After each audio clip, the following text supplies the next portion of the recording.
I'd like to welcome to the show Thomas Campbell. How you doing, Thomas? I'm doing fine, Alex. Thank you so much for coming on the show. I'm excited to talk to you about the theory of everything, basically, and how we could talk about the fabrics of the universe and get into the weeds and all that. But the first question I have to ask you is, how did you get in?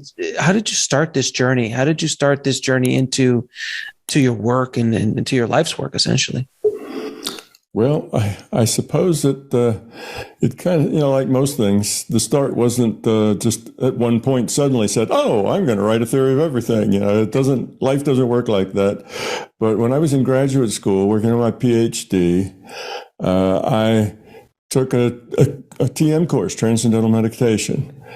And after taking that, I found out that I could debug my software in my mind. I could bring up a picture of my printout and just let it scroll by, and I could tell which lines had problems with them, which lines had bugs in them.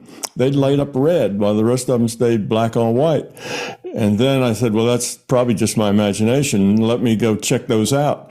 So I checked them out, and all the ones that I saw that were red actually had bugs in them. And I said, whoa, this is really, really valuable, because in those days, debugging code was not the easy thing it is to do today. We're talking about back in the day of punch cards and things like that. It was really a big deal. Particularly a university had one computer, mainframe, of course, took up like a whole building, and it probably was only about a tenth as strong as your cell phone is today. Yeah, if that.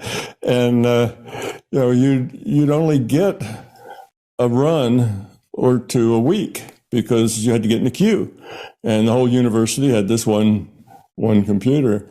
So if you got an error because the code didn't work, had an error in it someplace, there was no pointer that pointed to where the error was. You got a message from the guys running the computer that says your job bombed. That's it. So that was before the days of really good debug software that would point you right to the spot where the problem happened. All you know is that your job bombed, and you've got 4,000 cards in three boxes, that are almost 3 feet long. These real long, skinny boxes. Anyway, that's the way it was back in those days. So that was important, and that started my process because that opened my mind to another part of reality that I didn't know about. So I'm a physicist. What physicists do is we model reality. That's basically what physics is.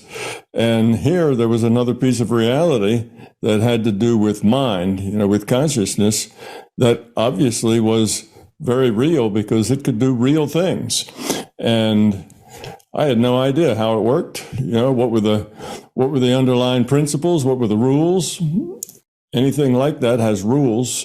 Things just don't work randomly, and sometimes they work and sometimes they don't. There's rules. So what were the rules? What could you do? What else could the mind do? So I had all these questions in my head that I really would like to pursue or explore those, but I had no idea how. And I kind of let that go, and eventually got out of school and took a job and was introduced to Bob Monroe's book, Journey Out of the Body, by my boss. And I told my boss, well, I have no idea whether this guy's just making up stuff to sell books or whether he's actually, honest and had these experiences, but I sure would like to find out. And within a couple of months, a whole bunch